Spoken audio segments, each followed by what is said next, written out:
Now, in the Marvel Universe, you would be hard-pressed to find a completely human character that can reach almost cosmic tiers of power just because. Now, yes, there are some very powerful figures on Marvel's Earth, you know, your Thor, or maybe even some mutants, even though they are technically still human, but still they have a sort of deviation that makes them a little different. But above all of those other figures and other powerhouses, there is one man who seemingly at his peak and full potential can obliterate everything and is stronger than them all. And no, I am not talking about the Hulk who will self-proclaim the strongest one there is, someone even more powerful than that, the Sentry. And so in a huge Marvel event and story that took place in 2010 named The Siege of Asgard, we seen the Sentry himself fighting against the Marvel heroes.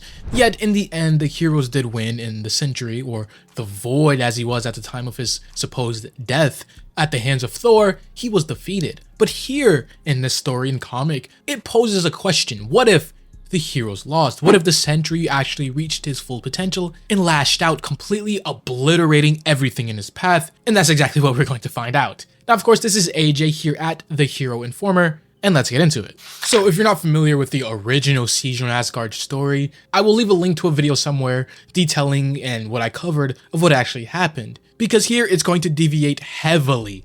And when I tell you things get really ugly for everybody involved, hero, villain, even gods alike, yeah, it's pretty crazy. Now, this story is told from the perspective of the Watcher, you know, the being who watches over the different planets and timelines throughout the Marvel multiverse. And to begin, we pick up with Norman Osborn here at Avengers Tower. Norman Osborn has went straight, or at least it seems. He led his own dark version of the Avengers and even became the director of S.H.I.E.L.D. So yeah, at this point he had a lot of power and control and wanted even more, even putting together and trying to bring on Aries, the Greek god of war, onto his side.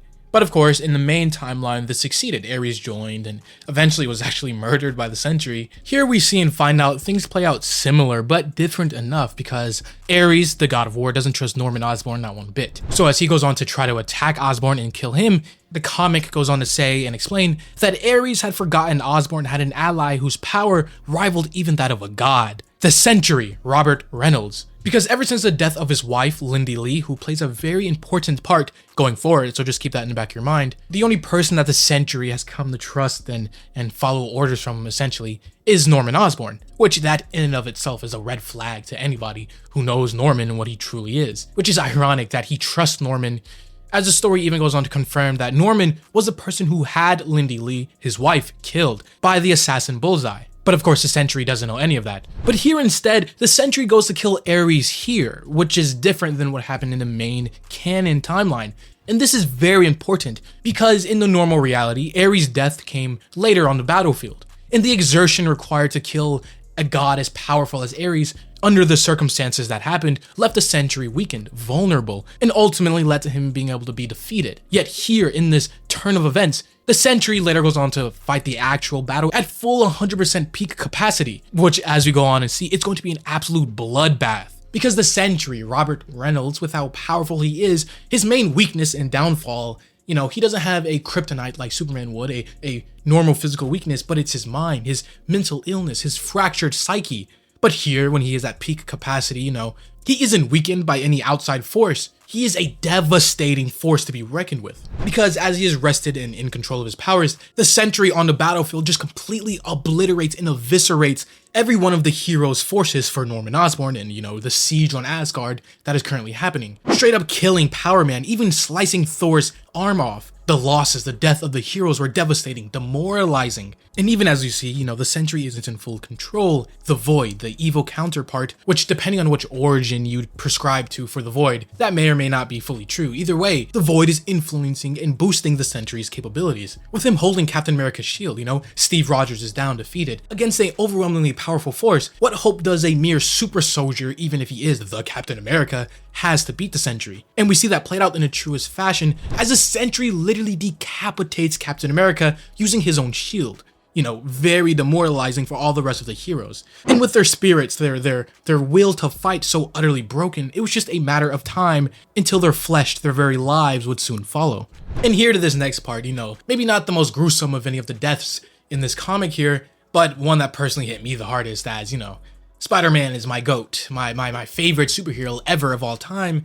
Yet and still here as Venom finally gets his hands on Peter, who at this point, this is not Eddie Brock, I believe this was Matt Gargan during the Siege of Asgard storyline, but still as he's about to get devoured, all the rest of the heroes are losing. Peter here is no different. Venom even going on to say, I've always wondered how you would taste, but he is stopped by Norman Osborn, this now Iron Patriot or Director of S.H.I.E.L.D., leader of the Dark Avengers, who stops Venom from devouring Peter, with him saying that I want to indulge in a long-held fantasy I've had. Looking at the actual identity and who it is underneath the mask. And after seeing Peter Parker, even though his teammates and allies are all dying around him, he isn't completely broke, he still has his sense of humor, yet he falls all the same like everyone else. Of course, eventually reinforcements arrive in the form of the Fantastic Four, some of the different X-Men, Iron Man too. And here with Tony being on the battlefield finally, and Norman Osborn wearing one of Tony's suits, surely Iron Man would be able to get direct access and shut him down. And that's what would have happened. Tony was interfering and corrupting the suit from Norman,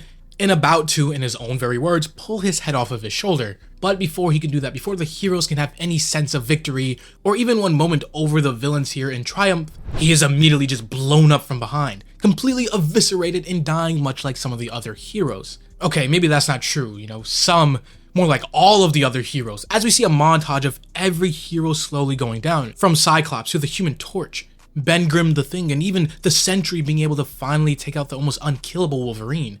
Until, of course, eventually the heroes are no more, leaving only a select few on the field, one of them being Dr. Doom himself. Now, Doom is a man of many things, one of them being a proficient planner, meaning Dr. Doom always, no matter what the situation, has a backup plan, even if it always doesn't, play out into flourishing what he wants to. And for this plan, we find out that he needs Emma Frost. Even though Emma is in this state of almost shock and depression watching all of her fellow mutants and other heroes die all around here, Dr. Doom still has plans that involve her help as he opens a portal and gets them out of there. Though as we find out, Dr. Doom isn't just working alone. He can't, in his dire time with a force as great as Norman Osborn's team, and specifically and realistically only really the Sentry, as he is like 99.9% of the manpower on Norman's entire team. Yet and still, we see Dr. Doom is working with the entire Cabal, which if you're not familiar, in Marvel, the Cabal was essentially the twisted version of the Illuminati, which is kind of like weird because the Illuminati is already a twisted version of a normal superhero group. But instead of the heroes in the Illuminati like Iron Man, Professor X, Mr. Fantastic, Captain America even at one point, here it's more of the villains and anti-heroes of the universe, Dr. Doom, Loki, Namor, Emma Frost, among a couple others. And their plan here, even though the Cabal has a bunch of powerful members, none of them can really take on a full-powered Sentry as he is here, so they decide to convince him otherwise. Because if you can't beat your enemies, your best bet is to get them on your side instead. So now they go into enemy territory, into Asgard itself, after it has been captured by Norman Osborn. And speaking of Norman Osborn, during this entire thing, we see that he essentially has problems and beef with the president himself. Why, you may ask, does Norman Osborn have problems and plans to literally kill the president of the United States? Well, he more or less killed the freaking Avengers. So yeah, that's a pretty big deal, and all that's happening in the background. Though, like I said, what's more important on Asgard, Emma Frost eventually is able to get inside and take control of the weak link on the field, Bullseye, who at this point was part of the Dark Avengers. So he is impersonating Hawkeye, being the marksman on their team. And for any other person with any other plan, this would be stupid. Why would you walk right into enemy territory after that same enemy just obliterated all the other forces and heroes that opposed them? But Dr. Doom, maybe you call it arrogance, maybe you call it confidence, simply says to Emma Frost that she is asking, wait, okay, now we're here, where's the Sentry? He's just going to let us walk in and now you just expect him to listen to us? Dr. Doom says yes, he is sure, because he's confident in his plan involving Loki, the god of mischief, and a very proficient persuader, as you see him talking directly to the Sentry himself, explaining to him the truth about what really happened with his wife. No, she didn't die of natural causes or anything like that. She was assassinated, murdered by someone on the group, ordered by Norman Osborn himself, the same man that the Sentry has been taking orders to, who he trusts. But Bullseye, who was the one to actually kill his wife, tries to save face, trying to plead with the Sentry to don't listen to him. Loki, he's literally the god of mischief. He's literally a known liar, the pure definition of someone who you're not supposed to believe. But Emma Frost, being the telepath, a very powerful one at that, She tries to make all of this clear, if they can sway the Sentry to their side, they can beat Norman and any other force that would oppose them in this world. So using her telepathy, she implants the memories from Bullseye's mind into the Sentry's, letting him see the full picture of what really happened and how his wife, the one other person who he fully trusted and loved, was forcefully taken out of his life by foul play.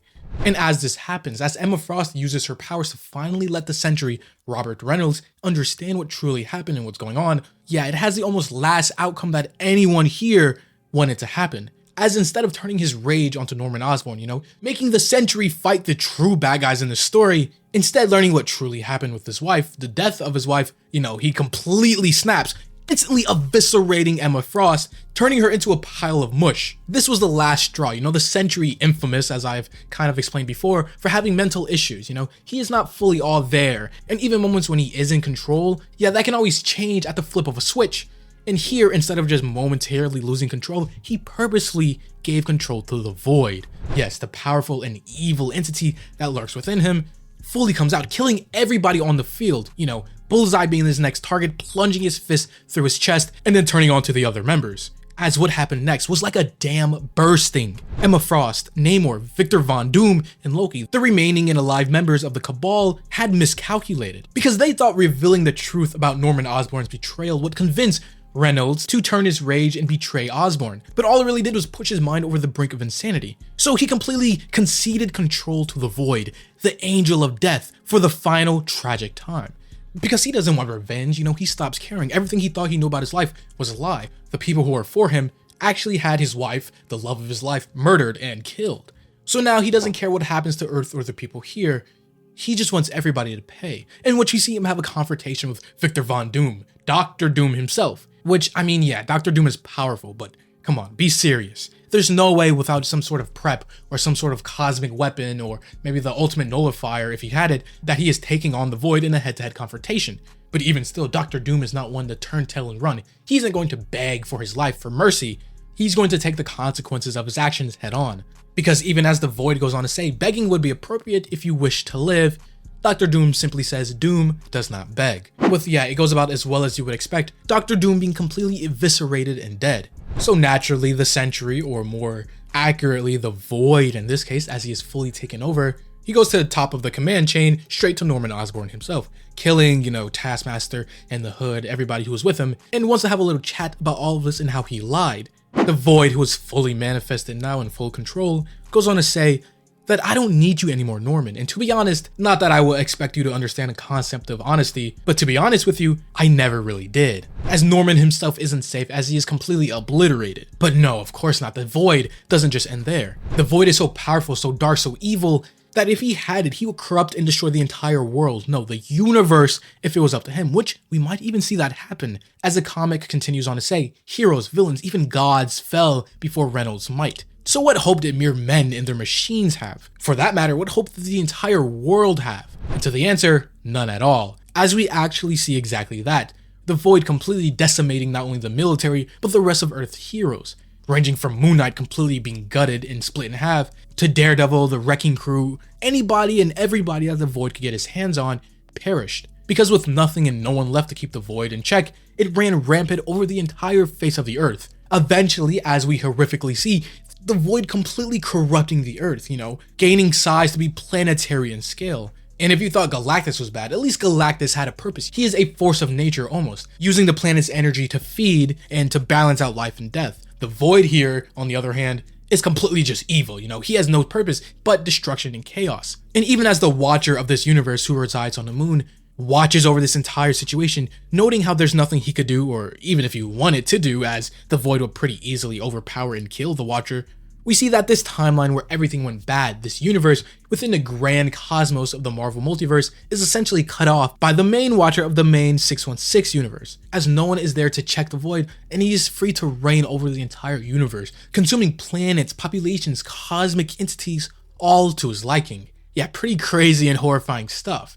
But there you have it, the full potential of the Void if he was left unchecked and gave full reign. And even though you got the picture of how powerful the Void truly is, I'll probably do another video soon explaining and going over, what exactly is the Void and how he came to be. His origin, even if it is clouded in a lot of mystery. Though if you have enjoyed, leave a like, or subscribe if you're new and want to see more content just like this. As always, this was AJ here at the Hero Informer, and thank you for watching.